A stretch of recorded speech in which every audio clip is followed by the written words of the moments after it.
तो चलिए आज हम बात करते हैं दांतों की सड़न के बारे में, डेंटल केरीज के बारे में, और कभी कभी हम उसे दांत में कीड़ा लगना भी बोलते हैं। कई बार पेशेंट हमसे पूछते हैं कि हम अच्छे से ब्रश करते हैं, हमने मीठा खाना तो मानो छोड़ ही दिया, चॉकलेट भी नहीं खाते, फिर भी हमारे दांत इतने क्यों सड़ जाते हैं। कोई बोलता है हमारे दांत में कीड़ा लग गया है, कीड़ा हमारे दांतों को खा रहा है। तो क्या सच में दांत में कीड़ा लग जाता है या तो फिर कीड़ा दांत को खा जाता है? तो चलिए जानते हैं केरीज कैसे होती है, दांतों सड़न कैसे होती है।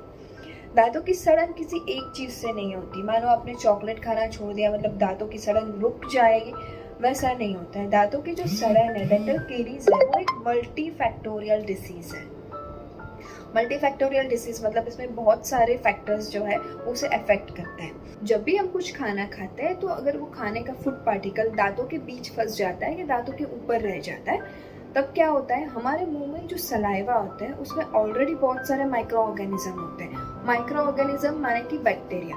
वो जो बैक्टीरिया होते हैं वो फूड पार्टिकल के साथ रिएक्ट करते हैं और फिर उसमें से एसिड रिलीज करते हैं। अब वो जो एसिड रिलीज करते हैं वो हमारे दांत के ऊपर के लेयर इनामल के साथ रिएक्ट करता है, क्योंकि इनामल जो है वो कैल्शियम फॉस्फेट का बना होता है, मतलब कि बेसिक है। तो एसिड और बेस रिएक्ट करके वो दांत के इनामल को डीमिनरलाइज कर देता है। मतलब दांत का जो इनामल व्हाइट इनामल रहता है वो ब्राउनिश ब्लैक हो जाता है, जिसे हम डेंटल केरीज या तो फिर दांतों की सड़न कहते हैं, या तो फिर दांत में कीड़ा लगना होता है। तो ये दांतों में सड़न क्यों होती है?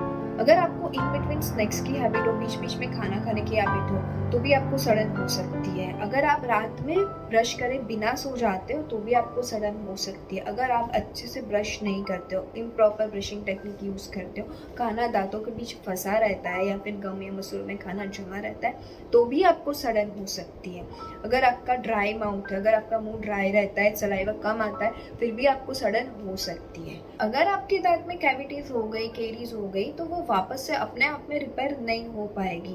तो अगर आपको कोई बोलता है कि हम आपका कीड़ा निकाल देंगे, दांत से कीड़ा निकाल देंगे, होम रेमेडीज दिखाते हैं कि इससे दांत का कीड़ा निकल जाता है, तो वैसा बिल्कुल भी नहीं है। अगर आपको आपके मुंह में हल्का सा भी ब्लैक स्पॉट दिखे, कालापन दिखे आपके दांतों के ऊपर, तो तुरंत जाके अपने नजदीकी डेंटिस्ट को दिखाएं, ताकि वो जो सड़न है, अगर केरीज हुई भी है तो आप उसे उसी जगह से स्टॉप कर सके और आगे बढ़ने से रुक सके।